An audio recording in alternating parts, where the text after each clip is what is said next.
तो विशेष 3 बातें चर्चा चल रही थी। अगर हमें सकारात्मक परिवर्तन करना है, स्वयं की उन्नति करना है, इन 3 बातों के ऊपर विशेष ध्यान देना है। पहली बात है, अगर हमें अपना सकारात्मक परिवर्तन करना चाहते हैं, अपनी उन्नति करना चाहते हैं, उसके लिए आत्मा का अभ्यास बहुत जरूरी है। क्योंकि ये ज्ञान शरीरों को नहीं है, किसके लिए? आत्मा के लिए। अगर यहाँ हम बैठे हैं, आत्मा के स्मृति में बैठे ही नहीं, ये बातें सारी ऊपर से चली जाएगी।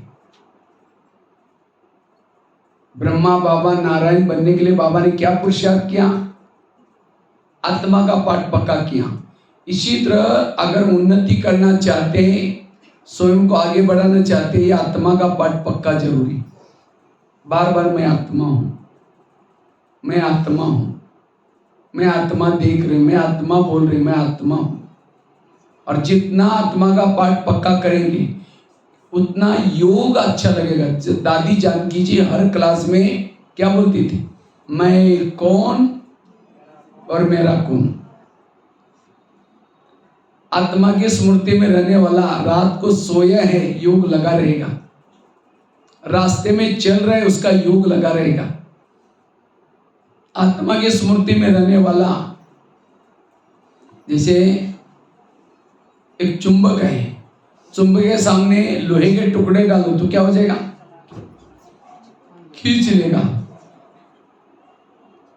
लेकिन लोहे के टुकड़ों को कपड़े के अंदर, बड़े से कपड़े के अंदर लपेट करके डालो, खींचेगा?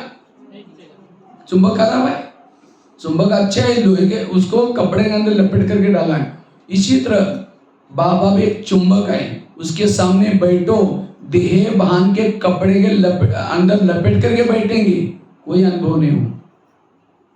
इसलिए आत्मा समझने का अभ्यास, जितना आत्मा की स्मृति में रहेंगे योग लगेगा। कर्म योग, बैठ करके योग भी अच्छा लगेगा। आत्मा की स्मृति में रहने वाला, जैसे राम रावण का युद्ध चलता है, राम रावण का एक सिर काटता है, फिर काटता है, फिर दूसरा काटता है, कट तो जाते हैं, दोबारा जुट जाते हैं। क्यों? विभीषण ने कहा ये ऐसा नहीं मारेगा, नाभि में तीर लगाओ। तो इसी तरह नाभि अर्थात देह का भान, जब तक देह के भान को नहीं छोड़ेंगे रावण के सिर नहीं कटेंगे। इसलिए हर मुरली में बाबा कहते आत्मा समझो। सीता के पास जब रावण आता है तो क्या करते हैं? माचिस जला करके तीली रखती है, रावण उसको टच भी नहीं करता। इसी तरह हम रावण के राज्य में रहते हैं, रावण से बचना है, आत्मा की तीली सदा जलती रहे। सारे ज्ञान का सार है हमें आत्मिक स्थिति में रहना। परमधाम में जाना है, किस भान से जाएंगे? आत्मिक स्थिति से। ये 4 सब्जेक्ट है, ज्ञान, योग, धारणा, सेवा। किसी लिए? कई कहते हम योग कभी मिस नहीं करते। अगर योग करते तो भान क्या चाहिए? आत्मा का। कई कहते हम कभी मुरली मिस नहीं करते, अगर मुरली सुनते भान क्या चाहिए? आत्मा का। अगर सेवा करते हैं भान क्या चाहिए? आत्मा का। नहीं, अगर आत्मा का भान, सेवा नाम मान श्याम के लिए। ये सारे ज्ञान का सारा आत्माभिमानी बनना। जो विनाश होगा, सेकंड के पेपर में पास होने के लिए कौन सा भान चाहिए? आत्मा का। इसलिए आत्माभिमानी बनने से, आत्माभिमानी वाला, उसके इर्द गिर्द भी गुण और शक्तियां होगी। आज कई माता कहते मुझे सहन ही नहीं होता। सहन करने का पुरुषार्थ नहीं, पुरुषार्थ आत्माभिमानी का। इसलिए ये पाठ हमें पक्का करना है। वो कैसे करना है, इसकी काफी लंबी बातें हैं। 7 स्वरूपों का अभ्यास करो, संकल्प को बचाओ, सोमान के अभ्यास करो, पवित्रता की धारणा करो। ये सारे चीजों से आत्मिक स्थिति बनेगी। बाबा परमधाम से क्यों आए हैं? क्यों आए हैं? हमें आत्माभिमानी बनाने के लिए आए। ये सतयुग कब आएगा? जब हम आत्माभिमानी बनेंगे, सतयुग आएगा। ये सतयुग था, वो कलयुग क्यों बना? हम देहभान में आए, कलयुग बना। इसलिए सारा खेल है ये आत्माभिमानी स्थिति का। दूसरी बात है, अगर हमें सकारात्मक परिवर्तन करना चाहते हैं, किसी का भी परचिंतन परदर्शन नहीं करना। परचिंतन करने वाला निगेटिव है। परचिंतन समझा? माता ही ज्यादा करती, भाई लोग भी करते लेकिन माता ही ज्यादा करते। पति ने कुछ बोला, क्योंकि माताओं में सहन शक्ति ज्यादा है कम है? ज्यादा। मजबूरी का नाम महात्मा गांधी। सहन तो करती है, लेकिन सहन की भी बातें अपने तक नहीं रखेगी, पड़ोसी को जाकर सुनाई। पति ने कुछ बोला, सास ने कुछ बोला, थोड़ी थप्पड़ मारेगी, चुप बैठेगी। जैसा पति चला गया, पड़ोसी के पास जाकर बैठेगी, कहेगी खाना खाया? अरे क्या खाओ, मेरे पति ने बड़ा घमासान किया। वो कहेगी मेरा भी कोई कम है क्या? वो अपने पति की सुना रहा, अपने घर की। इसको कहते हैं परचिंतन। वो जाते जाते कहेगी मैं कभी कभी धमकाती हूँ, तुम भी कम नहीं करना, न तो सिर पर बैठेगा, अभी कंट्रोल में रख। वो बातें सुन क्या ही सारा दिन वही याद आता है, अब कंट्रोल में रखना है, धमकाना है। शाम को जब आता है पानी मांगता है, तेरे को आता नहीं। ये परचिंतन का परिणाम। इसलिए कहते हैं माताओं के पेट में कोई बातें ठहरती नहीं। और इस कमजोरी का फायदा ब्रह्मा बाबा ने लिया, और इसलिए ज्ञान का कलश किसको दिया है? क्यों दिया है? माताओं को। क्यों दिया है? बाबा को पता है इनको अगर सुनाएंगे तो सबको सुनाएंगे, इसलिए हर सेंटर पर माताओं की संख्या ज्यादा होती है। क्योंकि माताएं जो भी सुनते हैं सबको सुनाएंगे। अरे ब्रह्मा कुमारी आ जाती है, अब वह बहुत अच्छा है। कोई भट्टी भी हो गई, देखो कितनी माता है। भाइयों की तो एक ही लाइन, माताओं की 5-6 लाइन। क्योंकि भाइयों को कुछ सुनाते हैं वो पेट में रखते, किसी को सुनाते नहीं है। तो माताओं को अभी इतना ही ध्यान रखना है। अब ज्ञान की बातें भले सुनाओ, लेकिन वेदक बातें किसी को, खुद रोएगी, रोने वालों के आंखों के आंसू कौन पूछेगा? इसीलिए अब मुझे शिव पर चिंतन से बचना।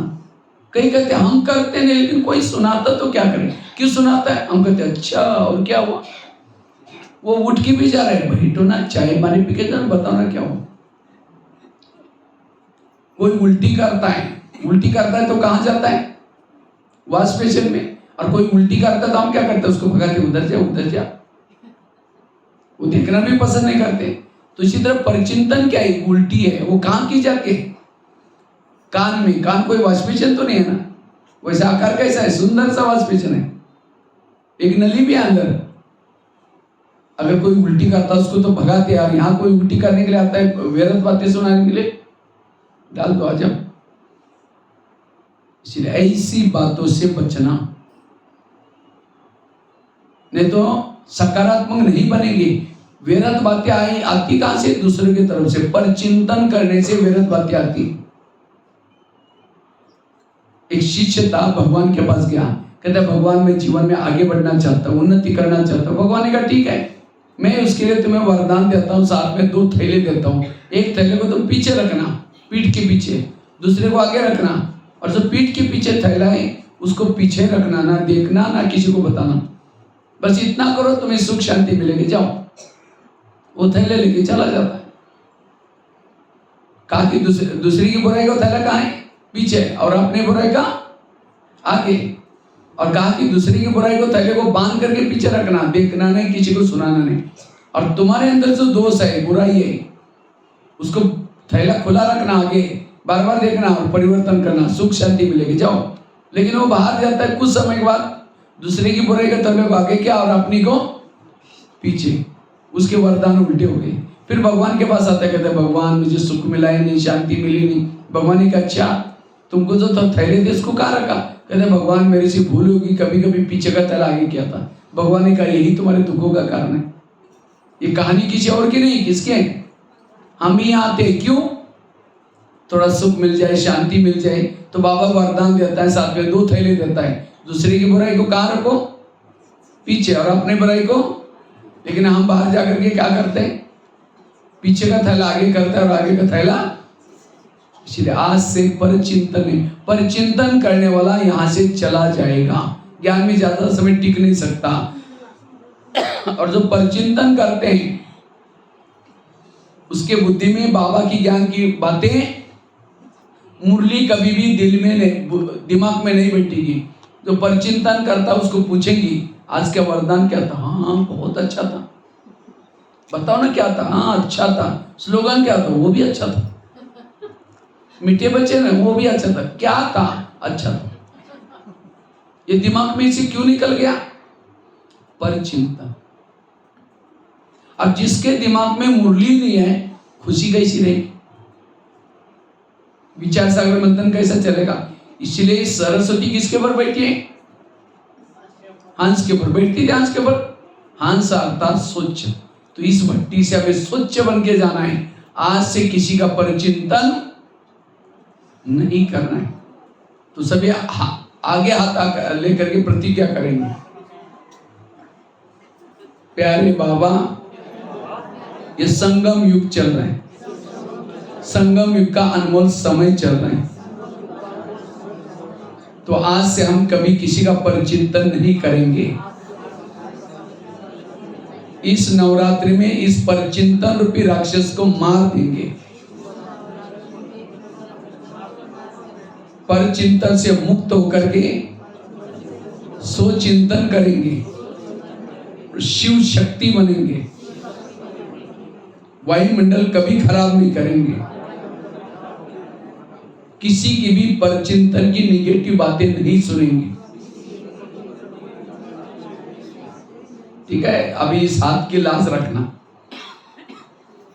परचिंतन नहीं सुना, क्योंकि जब परचिंतन सुनाते पहले नजर दौड़ देते, कोई सुनता तो नहीं, फिर धीरे धीरे कान में चू चू करते रहे। दो बातें बताया। तीसरी बात है श्रीमत का पालन।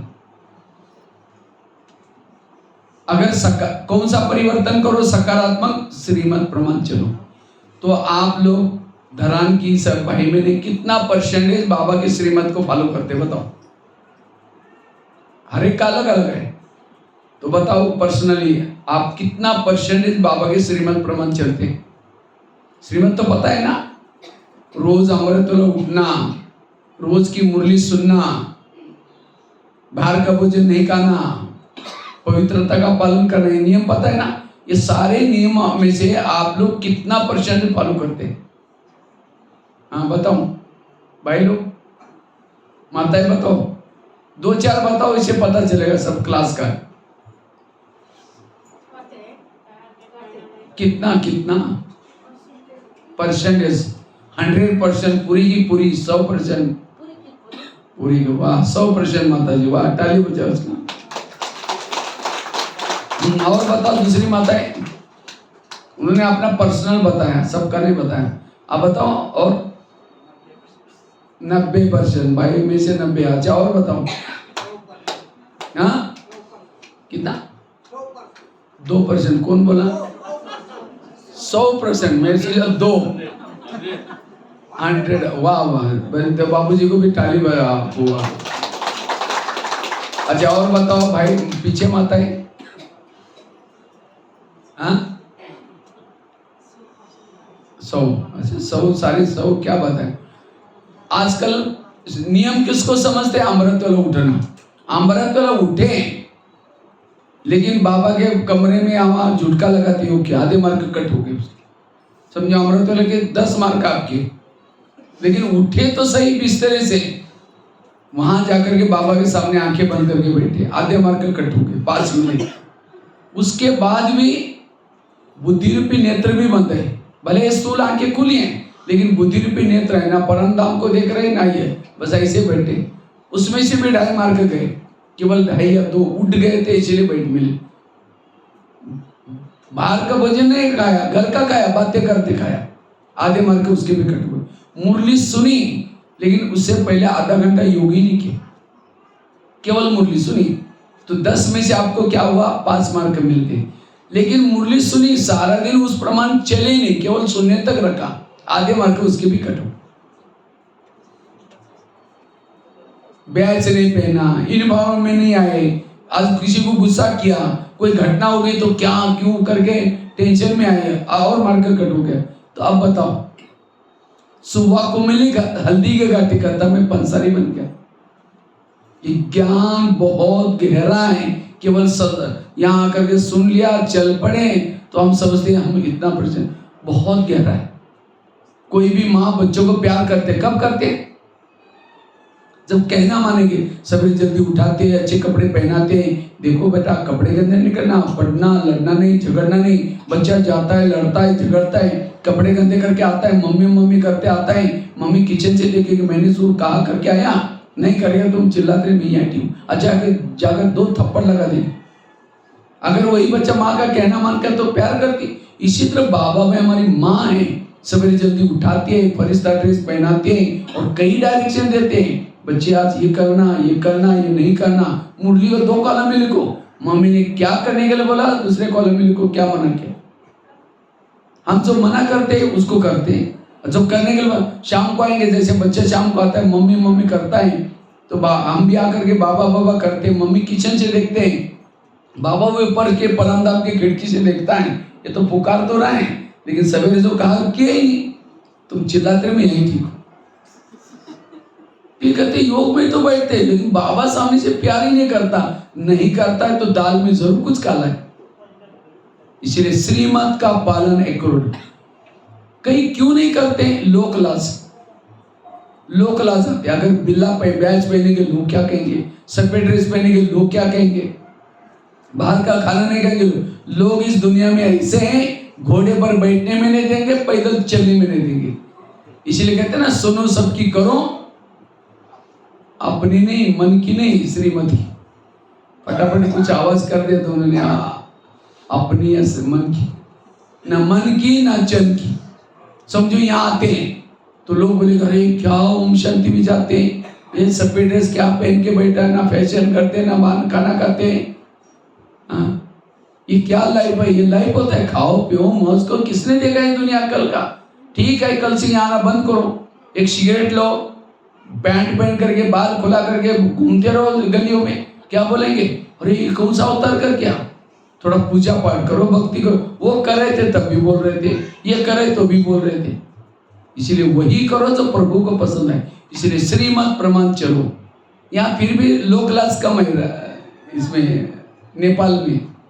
मैं जब कहीं राजस्थान में आसपास के सेंटर पर जाता हूँ, कई माताएं आकर के क्लास में बैठती है तो घूंघट लेकर के बैठेगी। वह घूंघट सिस्टम ज्यादा है, चेहरा पूरा ढक करके बैठेगी। अगर उसको दृष्टि लेना है थोड़ा घूंघट ऐसा करके एक हाथ से ऐसा करके।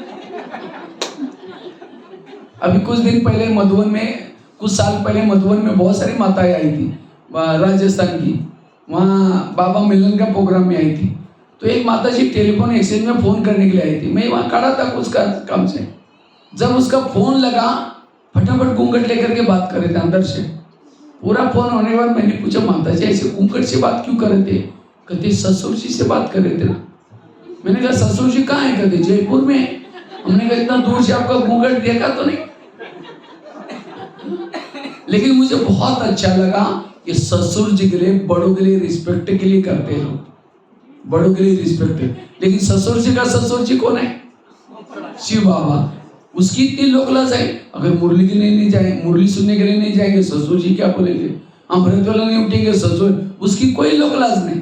और एक जन्म की ससुर जी की इतनी लोक लाज कर रहे। इसीलिए लोक लाज नहीं करो। लोक लाज करेंगे नियम को तोड़ेंगे, धर्मराजपुरी में सजा मिलेगी, कोई आएगा? सीता ने क्या किया? लोक लाज तो की। ये साधु है, अगर इनको भिक्षा नहीं देंगे तो नाराज हो जाएगा, श्राप देगा। इसीलिए क्या किया? श्रीमत में मन मत मिक्स करके बाहर आई, रावण उठा करके। तो हम भी क्या करते हैं? अरे इनके घर में तो बहुत सालों के बाद आए, अगर नहीं खाना खाएंगे तो नाराज हो जाएगा, कुछ बोलेंगे। श्रीमत में मन मिक्स किया तो माया आ गई। इसलिए श्रीमत प्रमाण चलो, और जितना जो श्रीमत प्रमाण चलते हैं वो सकारात्मक बन जाते हैं, उनके संस्कार बदल जाते हैं, उनकी उन्नति होगी, प्रगति होगी। जो श्रीमत, यहाँ फिर भी लोक लाज श्रीमत बहुत कम है। आज भक्ति मार्ग में कितने नियमों का पालन किया। मुझे याद है हमारी लौकिक माता जी, हमारे गांव में तो खेतों में कुएं रहते थे, तो गांव झोपड़ी में रहते थे। अगर उनको भक्ति 2 किलोमीटर दूर मंदिर था तो हर सोमवार को क्या करती थी, वो कुएं में उतरना है, नहाना है और उसी गीले कपड़े को पहन करके वो जो आंधी आए, गर्मी हो, सर्दी हो, ठंडी हो, वो कपड़े पहन करके एक डंडा लेना है, उसको लाइन लगाना, सोना है पहले, फिर डंडे से ऐसा लाइन लगाना है, फिर उस लाइन के पास जाना है, फिर सोते हुए जाना है वहां तक जा करके। यहाँ तो बाबा नहीं बोलता ना, घर से गीले कपड़े पहन करके सोते हुए आओ, नारियल लेके आओ, अगरबत्ती लेके आओ, उपवास करो, कुछ नहीं, सिंपल है।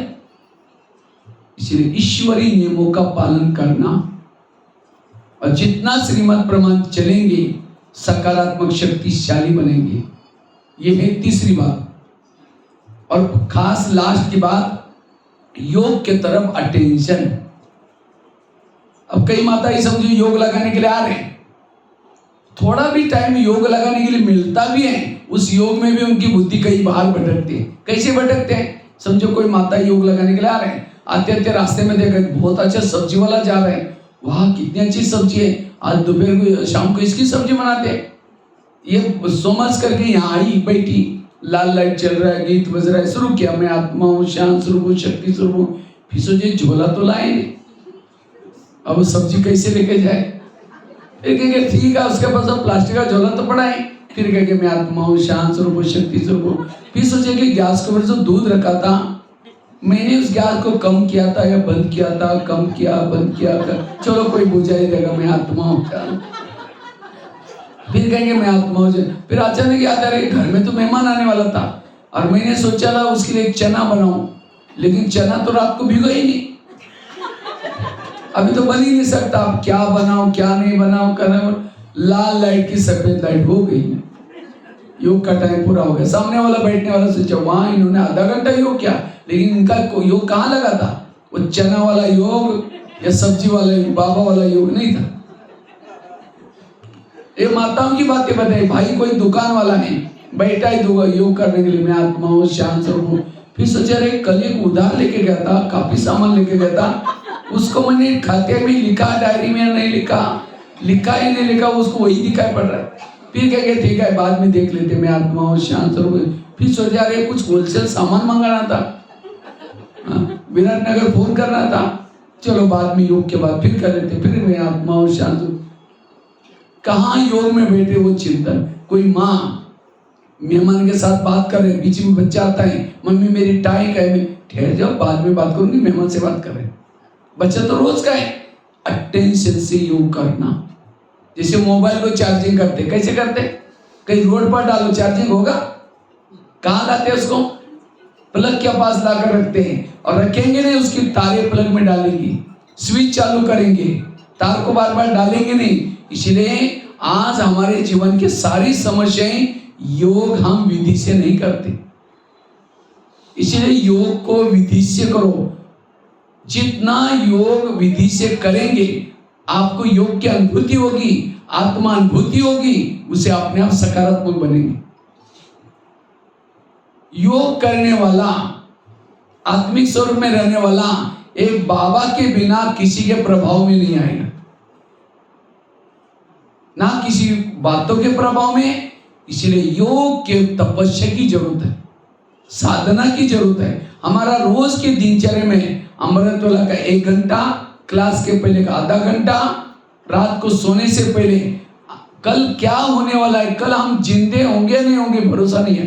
बाबा ने कहा कि मैं कभी भी तुमको विनाश कब होगा कभी नहीं बताने वाला, अचानक होगा, अचानक कुछ भी होगा। तो कल हम दुनिया में जिंदे रहेंगे नहीं रहेंगे भरोसा नहीं, तो मरते मरते बाबा को याद करके मरो। अगर कल उठ भी गए साबुत, उठते ही धन्यवाद बाबा आपने मुझे जिंदा रखा, मैं आज के दिन का यूज करूंगी, वेस्ट नहीं करूंगी, प्रतिज्ञा करूं। और उसके बाद रात को सोते समय बाबा आपने जिंदा रखा, धन्यवाद। तो कल पता नहीं होगा, ऐसा एवरेडी होकर के सो जाओ। और जो भी कुछ घटनाएं होती है रात के समय होती है, इसीलिए रात को योग करके, जैसे पता ना गाड़ी, जैसे बाबा ने पहले लेसन में सुना है, शरीर तुम्हारी क्या है? गाड़ी है, आत्मा उसका क्या है? ड्राइवर है। जैसे गाड़ी का ड्राइवर सारा दिन घुमा करके रात को गाड़ी को कहाँ लगाता है? गैरेज में। और सोता कहाँ? गाड़ी में सोता है, घर में जाता है। आजकल जो मकान बनाते नीचे से पिलर उठाते और रहने का नीचे होता है, पार्किंग नीचे होता है, रहने का ऊपर। इसी तरह ये तीन लोग भी, ये सृष्टि है, गाड़ियां रखने का स्थान, शरीर रखने का स्थान, और ड्राइवर का घर कहाँ है? ऊपर। तो हमें गाड़ी को गैरेज में लगा करके बेडशीट जैसा ड्राइवर गाड़ी को लगाता है, लॉक कवर डालता है, गाड़ी को नमस्ते करता है और सीढ़ी से लिफ्ट से जाता है, तो हमें भी अपने बॉडी को, और वहीं परिस्ता का ड्रेस रखो हमेशा के लिए। जब ऊपर से आए ये ड्रेस में आओ, उस ड्रेस को टांग कर रख दो। जैसे रात को हो गई, इस शरीर को क्या करो? बेड पर लगा दिया, वो फरिश्ता का ड्रेस पहन लिया चमकीला, और उस बेडशीट कंबल डाल दिया, इस गाड़ी को नमस्ते भी करो, और उसके बाद लिफ्ट या सीढ़ी से ऊपर जाओ। अब एक तोतन की बेल बजाओ और बाबा को समाचार सुना करके फिर सो जाओ। सवेरे उठेंगे कौन याद है? बाबा गुड मॉर्निंग करके फिर नीचे आओ। सारा दिन लगेगा मैं आत्मा ऊपर से। कभी भी शरीरों के तरफ आकर्षित नहीं होना। शरीर है ही क्या? एक सोने का डब्बा लिया, सोने का डब्बा, सोने के डब्बे के अंदर लैट्रिन डाल दिया, जो रोज हम फेंक के आते हैं उसको ही डाल दिया, आपके आंखों के सामने डाल दिया। खांसी करने में जो कप निकालता वो भी डाल दिया, थोड़ा हड्डी मांस डाल दिया, और डब्बे को पैक करके आपके हाथ में दिया और कहा कि इसको दिल में लगा कर रखना, कहीं इधर उधर नहीं छोड़ना, हमेशा दिल में रखना। जब भी टाइम मिलता है बीच में चुंबन भी लेना, प्यार भी करना डब्बे से। करेंगे? कहेंगे नहीं नहीं, अंदर क्या हमको पता, हमको नहीं चाहिए डब्बा। इसी तरह शरीर क्या है? ऊपर से गोरी सी चमड़ी है, सोने जैसी, लेकिन इस डब्बे में क्या भरा हुआ है? लैट्रिन भरा हुआ है, कप भरा हुआ है, हड्डी मौज भरी है, और 10 बार आईना तोड़ते रहेंगे, मैं कितनी अच्छी हूँ, मैं कितनी अच्छी हूँ। अगर शरीर में अच्छा है, वो है आत्मा अच्छी। इसलिए आत्माओं को देखो, आत्माओं से बात करो, कभी भी किसी के शरीर की तरफ आकर्षित नहीं होना। इसलिए आत्मा का अभ्यास करना जरूरी है, और उसके लिए ये योग जितना करेंगे आत्मिक स्थिति बन जाएगी। और वो योग कैसा? विधि पूर्वक करना है। ठीक है? वैसे तो बातें तो बहुत है, लेकिन हम तो यहीं पूरा करेंगे। तो ये 4 बातें अभी शाम के समय की 4। कौन सी? पहली बात, आत्माभिमानी बनना। उसके लिए गाड़ी को गैरेज में लगा करके सोने के लिए बाबा के पास जाना, आत्मा का पाठ करना, पक्का करना। जैसे मैंने आपको दिखाया था सवेरे, यहाँ लिखा हुआ है मैं आत्मा हूँ, यहाँ भी लिखा है मैं आत्मा हूँ, मैंने कुछ नहीं किया आत्मा के ऊपर। और दूसरा, रोज क्या करो? अपना दरबार लगा दो। लगाते हैं इंद्रियों का दरबार। आज हमको इंद्रिया चलाते। बाबा कहते हैं चैरिटी बिगिंस एट होम। घर को सुधारो। घर मतलब लौकिक नहीं, ये शरीर क्या? आत्मा का घर है पहला। तो क्या है? आपके घर के शरीर के सब ज्ञान में चलते हैं? आंखें ज्ञान में चलती हैं, कान ज्ञान में चलता है, मुंह ज्ञान में चलता है। अगर आंखें ज्ञान में चलती, योग में बैठते समय बंद क्यों होती? अगर कान ज्ञान में चलता, कोई परचिंतन सुनाता, और क्या हुआ? सुन रहा है, इसका मतलब ज्ञान में नहीं चल रहा है। अगर मुंह ज्ञान में चलता, परचिंतन क्यों करता? मन ज्ञान में चलता तो परमधाम के बजाय भटकाता क्यों? इसीलिए ये शरीर की इंद्रियों को ज्ञान में चलाओ। 7 दिन का कोर्स है, इनका करो। आज हमारे सभी ब्राह्मणों की समस्याओं का मूल कारण इंद्रियों के अधीन, क्योंकि राजा तो बनना है ना सबको। सवेरे शायद हाथ खड़ा भी किया था राजा को। कौन कौन राजा बनने वाला है? दोबारा हाथ खड़ा करो। राजा कौन कौन बनेंगे? अच्छा, सबको बनना है, बहुत अच्छा। राजा कौन बनेगा? दासी कौन बनेगी? साहूकार। देखो, कोई ज्ञान में चलता है, धन से सेवा नहीं करता, ज्ञान दूसरों को नहीं सुनाता, इंद्रियों के भी अधीन है, लेकिन ज्ञान में चलता है, वो क्या बनता है? दास दासी। दास दासी वो बनते जो उदास रहते हैं, और उदास वो होते हैं जो इंद्रियों के अधीन है, जो किसी का श्रृंगार नहीं करते, वो श्रृंगार करने वाली बनती। आज बाबा ने कहा ना, सेवा करो, औरों को सुनाओ। ये क्यों कहता है? अगर आज की मुरली में धारणा में पॉइंट है, वो सबको से ये क्यों बोलता है, लेकिन हम किसी को सुनाते हैं, बहाना करते हैं, नहीं बच्चे स्कूल में जाते हैं, ये करते हैं, हमको आता नहीं है। और परचिंतन करने की बातें बढ़िया आती है, अच्छी आती है। कब कब की बातें सारी घुमा फिरा करके घंटा तक सुनाएंगे। इसलिए अच्छा, कोई ज्ञान भी चलता है, धन से सेवा नहीं करता, धन से सेवा करता है, ज्ञान भी दूसरों को सुनाता है, लेकिन इंद्रियों पर शासन नहीं, वो क्या बनता है? साहूकार। और कोई ज्ञान में चलता है, धन से सेवा नहीं करता, ज्ञान दूसरों को नहीं सुनाता, इंद्रियों पर शासन है, वो क्या बनेगा? राजा बनेगा, लेकिन कंगाल राजा बनेगा। इसलिए स्वराज्य अधिकारी बनना भी जरूरत है, तब जाकर के ये 4-5 बातें वर्तमान समय हमें सकारात्मक बनाने के लिए काम आएगी। योग विधि पर वो करना, परचिंतन से बचना, श्रीमत का पालन करना, आत्म अभिमानी बनना, स्वराज्य अधिकारी बनना। ठीक है, ओम शांति। बाकी बहुत सारी क्लासेस है, आप YouTube में बीके भगवान भाई डालेंगे, उसमें आपको बहुत सारी क्लासेस मिलेंगे।